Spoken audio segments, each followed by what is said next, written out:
Shalom everyone. Siap memuji nama Tuhan? Come on, sama-sama.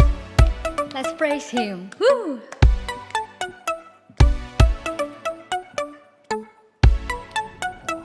Come on, let's sing. Kau Tuhan yang setia, tanganmu tersedia, memegangku melintasi gelap dunia. Apapun keadaan, hati dan perasaan, tak membatasi kuasamu di dalamku. Kasihmu kepadaku, menerima apa adanya. Dalam kelemahanku, kuasa Tuhan jadi sempurna. Ku kan selalu kembali padamu, yang ku perlu hanyalah Kau Tuhan. Cintamu membuatku mengerti siapa aku yang sebenarnya.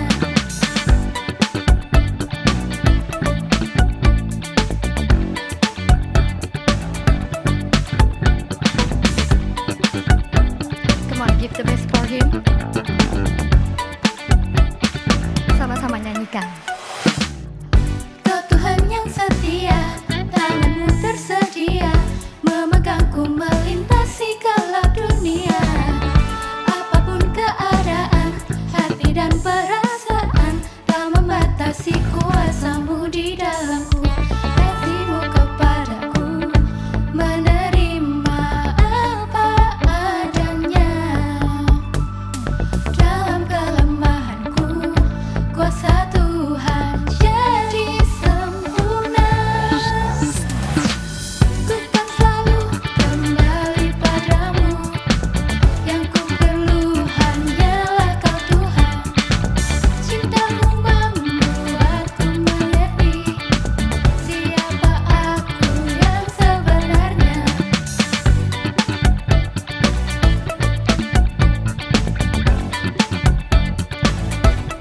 Come on church, clap your hands.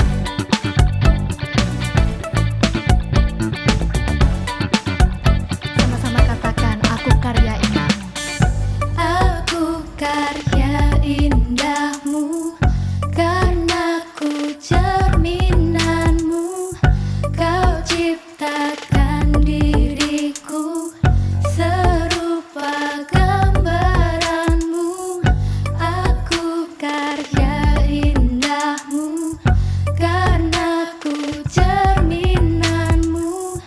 Kau ciptakan diriku serupa gambaranmu. Let the music praise Him. Woo!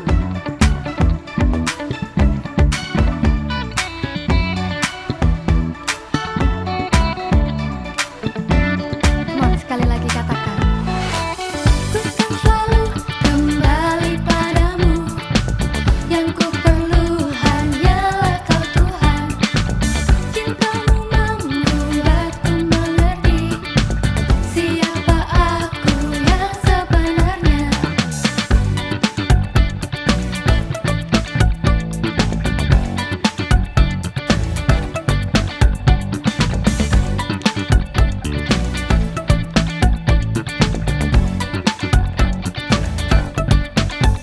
Berikan sorak-sorai buat Tuhan kita.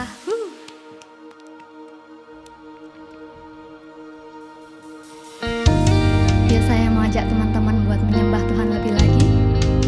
Kita mau nyatakan bahwa Tuhan kita penuh dengan kasih. Kasih Tuhan memenuhi hidup kita. Amin. Yuk worship Him. Thank you Jesus.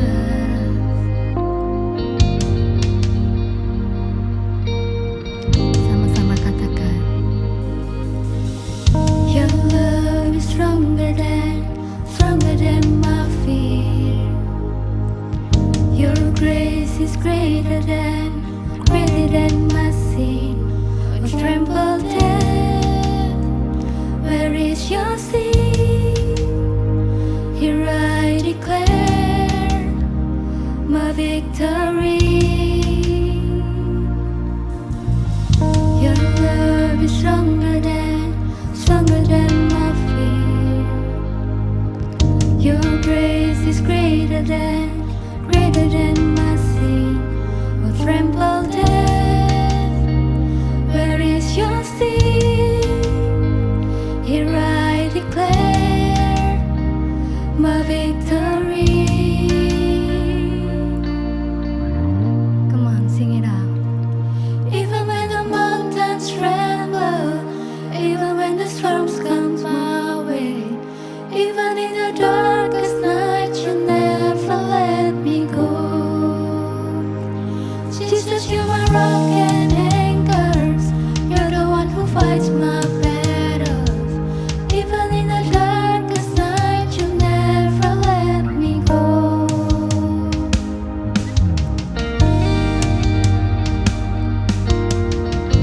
Never let me go.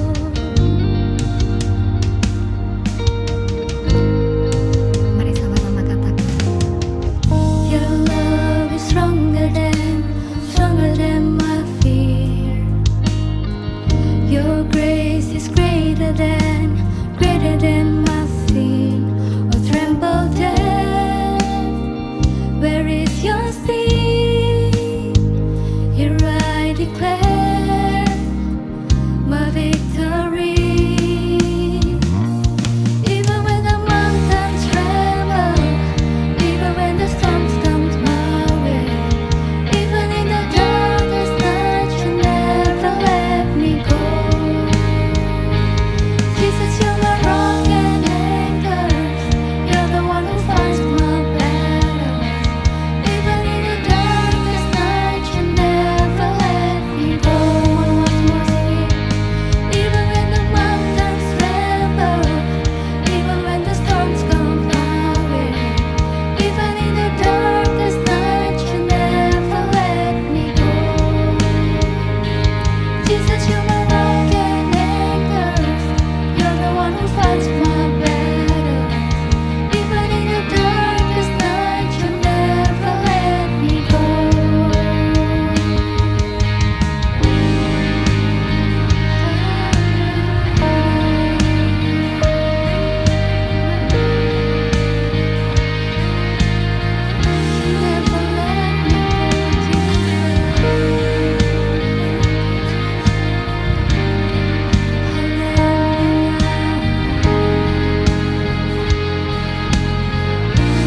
Come on, sing it. Hallelujah.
Hai teman-teman, apa kabar?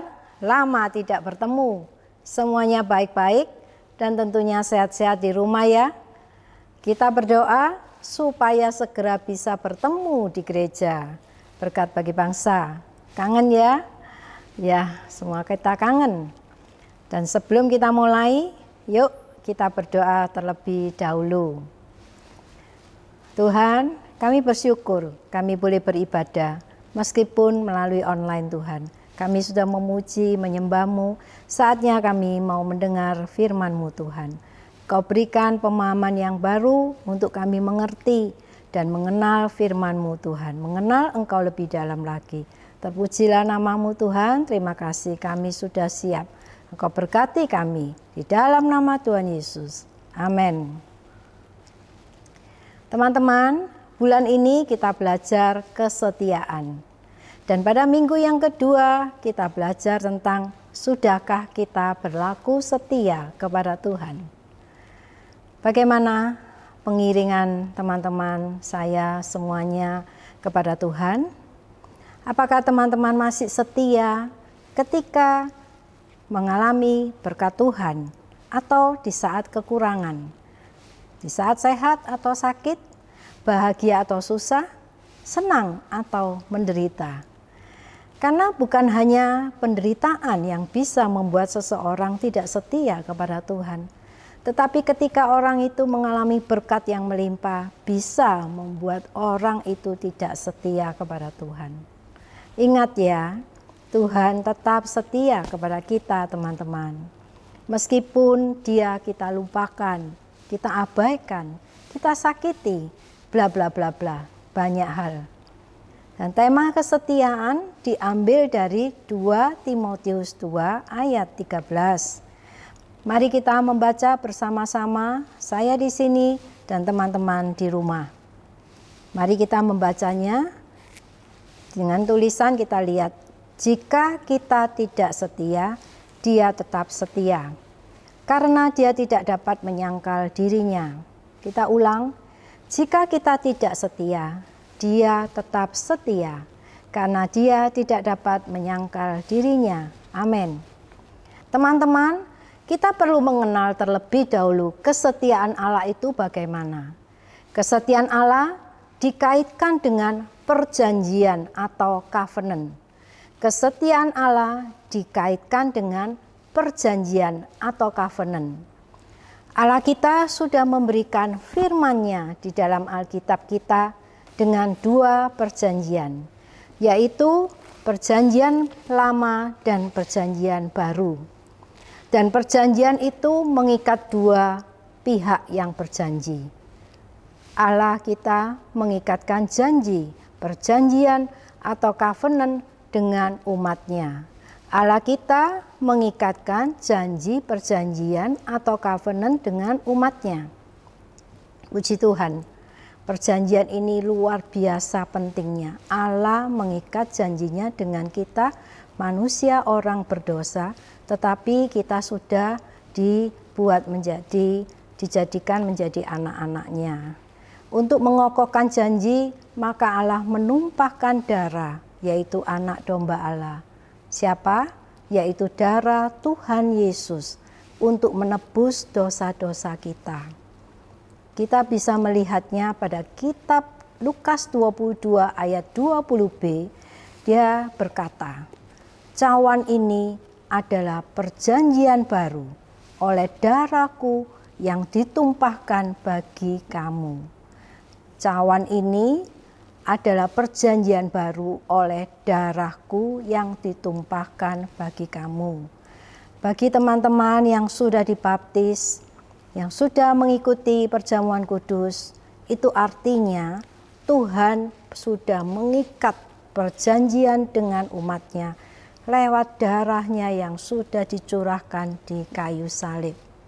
Puji Tuhan, teman-teman, kita semua punya Bapa di surga yang selalu setia kepada kita di dalam segala hal, di dalam segala kondisi yang terjadi di antara kita dengan Bapa. Saya ulang, tadi kita sudah membaca 2 Timotius 2 ayat 13 yang berkata, jika kita tidak setia, selama-lamanya Dia tetap setia. Katakan amin. Dan di sini kita mengerti, sudah seharusnya kita juga setia kepadanya. Ingat, karakter Bapa pasti ada dan hidup di dalam diri kita anak-anaknya. Sekarang, apa yang menjadi bagian kita supaya kita bisa tetap setia kepadanya? Mari kita membaca di Mika 6 ayat pasal 6 ayat 8. Berbunyi demikian, "Hai manusia, telah diberitahukan kepadamu apa yang baik, dan apakah yang dituntut Tuhan daripadamu, selain berlaku adil, mencintai kesetiaan, dan hidup dengan rendah hati di hadapan Allahmu." Dari ayat bacaan yang kita baca baru saja ada 3 hal yang dituntut Tuhan untuk saya dan teman-teman semua. Yang pertama, berlaku adil. Adil berarti berada di tengah-tengah, jujur, lurus, tulus, suatu sikap yang tidak memihak kecuali kepada kebenaran. Sama berat, tidak berat sebelah, tidak memihak. Keputusan hakim yang berpihak kepada yang benar, berpegang kepada kebenaran, dan sepatutnya tidak sewenang-wenang. Suatu sikap yang bebas dari diskriminasi, ketidakjujuran, dan ini berkenaan dengan hal yang patut diterima oleh seseorang, mengarah kepada hubungan sesama manusia, antara tuan dan hamba, atasan dan bawahan, orang tua dan anak, suami dan istri, pimpinan dan karyawan, pemerintah dengan rakyatnya. Dunia kita dipenuhi dengan ketidakadilan. Keadilan diputarbalikkan, keadilan dapat dibeli dengan uang. Dan meski demikian, kita orang-orang percaya, anak-anak Tuhan, dituntut untuk menjadi teladan di dalam hal berlaku adil. Yang kedua, mencintai kesetiaan.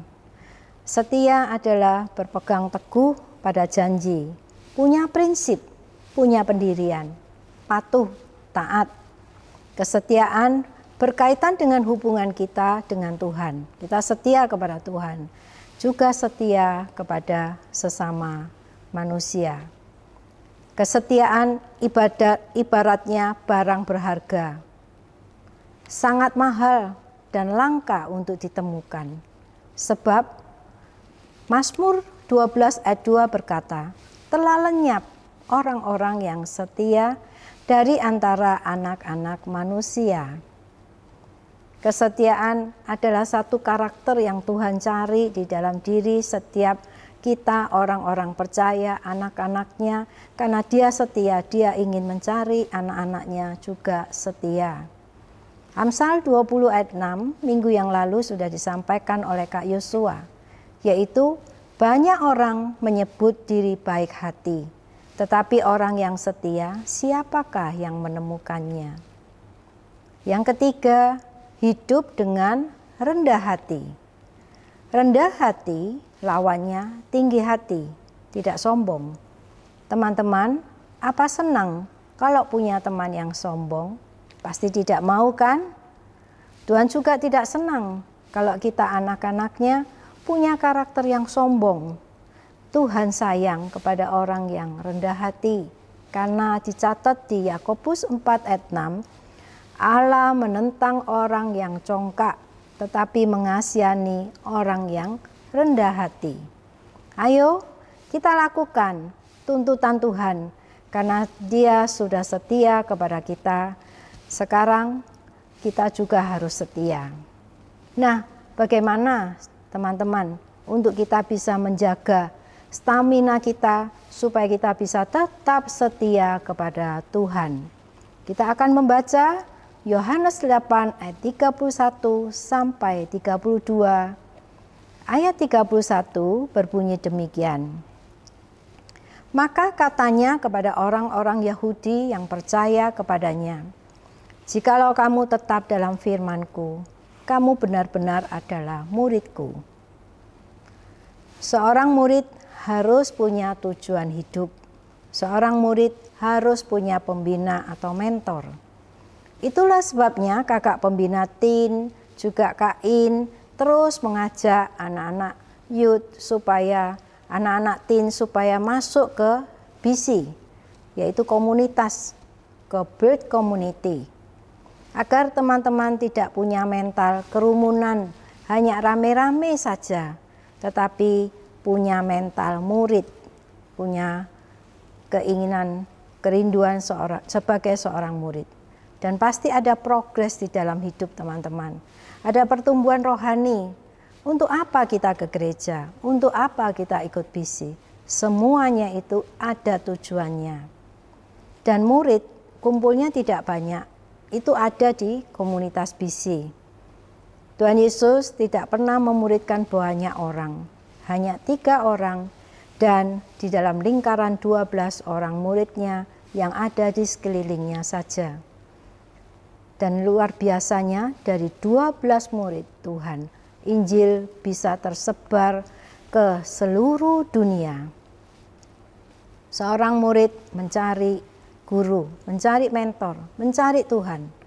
Seorang murid ada di dalam suka dan duka bersama-sama dengan Tuhan. Pemuritan datangnya dari Tuhan, bukan program gereja. Ketika kita mendorong teman-teman tim P3 masuk ke BC, itu hatinya Tuhan, itu panggilan Tuhan, bukan program dari gereja berkat bagi bangsa. Tetapi supaya teman-teman dapat dimuridkan, diajar, dibentuk, dan dapat bertumbuh. Murid-murid dapat melakukan perkara-perkara dahsyat bersama dengan Tuhan. Dan teman-teman pasti ingin mengalami pembaruan dari Tuhan kan? Ya, betul? Kakak mengenal Tuhan Yesus di usia 16, kelas 2 SMA. Setelah mengenal Tuhan, maka pergi ke gereja. Juga pergi ke persekutuan doa di sekolahan. Juga ikut pembinaan-pembinaan. Di sana dimuridkan. Dan sampai hari ini kakak mengenal Tuhan, melayani Tuhan sampai 40 tahun, maju terus. Karena itu kakak mendorong supaya setiap adik-adik dan teman-teman yang ada ini benar-benar mau masuk ke dalam komunitas BC dan mau dimuridkan. Oke, semuanya. Sekarang kita lanjut pada ayat 32. Dan kamu akan mengetahui kebenaran dan kebenaran itu akan memerdekakan kamu. Bagaimana terjadinya kebenaran yang memerdekakan? Bagaimana terjadinya kebenaran yang memerdekakan? Yang pertama, baca firman, renungkan, lakukan, setia melakukan, dan akhirnya mengalami kemerdekaan. Teman-teman pasti tahu ya, dan sudah mendengar jika papa mama membaca buku Renungan Living Life. Dan sudahkah ada Living Family di rumah? Living Life dibuat dengan 5 metode 5M, yaitu memuji, membaca, merenungkan, melakukan, dan membagikan. Membagikan hidupnya karena sudah mengalami kemerdekaan. Amin. Kita sudah menerima setiap kebenaran firman Tuhan dan setiap uraian. Dan biarlah semuanya ini boleh dipahami, nilai-nilai apa dalam pelajaran hari ini yang kita dapatkan. Yang pertama, kita akan tetap setia kepada Tuhan, karena Dia lebih dahulu setia kepada kita. Yang kedua, Tuhan mau kita berlaku adil, mencintai kesetiaan, dan rendah hati. Yang ketiga, Tuhan mau supaya kita menjadi murid-Nya, mengenal kebenaran yang memerdekakan kita dari belenggu-belenggu dosa. Puji Tuhan. Mari kita mengakhiri ibadah kita pada hari ini. Mari kita berdoa. Tuhan Yesus, kami sudah belajar karakter-Mu, karakter yang setia. Di dalam buah-buah roh juga ada kesetiaan. Karena itu, biarlah lewat kebenaran firman-Mu yang sudah kami terima, kami mau Tuhan komitmen pada hari ini, supaya kami mau setia juga kepada Engkau. Kami mau berlaku adil, mencintai kesetiaan, dan kami mau juga melakukan bagian kami ya Tuhan, untuk kami rendah hati. Terima kasih Tuhan. Kami mau menjadi murid-Mu, kami mau mengenal kebenaran-Mu yang memerdekakan kami, dan kami mau membagikan hidup kami kepada teman-teman kami yang lain, keluarga kami, dan semua orang yang boleh mengenal kami Tuhan. Terima kasih atas kebenaran firman-Mu Tuhan. Engkau pakai kakak pembina, Engkau pakai semuanya Tuhan. Kami mau Tuhan Kau berkati kami semuanya. Terpujilah nama-Mu Bapa, terima kasih. Mari angkat kedua tangan untuk menerima berkat Tuhan. Tuhan memberkati engkau dan melindungi engkau. Tuhan memberkati engkau, memberkati kesehatanmu, memberkati studimu, memberkati kehidupan rohanimu dan jasmanimu, supaya engkau terus diberikan hikmat daripada Tuhan. Terima kasih Tuhan, biarlah anak-anakmu ini boleh menjadi pelaku firman-Mu, supaya mereka boleh berbahagia di dalam hidupnya. Terpujilah nama-Mu Tuhan. Juga kasih di dalam Tuhan Yesus, persekutuan dengan Roh Kudus menyertai anak-anak-Mu di dalam nama Tuhan Yesus. Setiap kita yang sudah percaya, mari katakan amin. Tuhan Yesus memberkati.